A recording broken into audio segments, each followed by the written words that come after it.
In this video, I'm going to show you how to pull up the IPL10 in SmartPSS to review the snapshots that it has taken. Now, this assumes you have already added the device under the Devices configuration menu inside of SmartPSS, and you can follow our SmartPSS guide to add a device to your SmartPSS program. So we're going to jump to playback here, and we're going to click on here.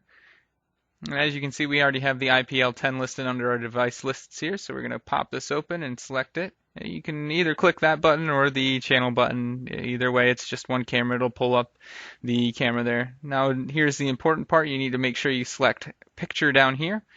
And I know for a fact that we only have one snapshot from today, so I'm going to go back to Friday where we have several more snapshots on our SD card here. So we're going to select that date, and we're going to click search. And it says that we searched pictures successfully in the bottom right hand corner of our Windows machine here. And then as you can see, we pulled up snapshots now. To pan through here, we can click next, or you can also select autoplay down here and a given number of seconds between each snapshot. Hopefully this video helps. Thank you for watching.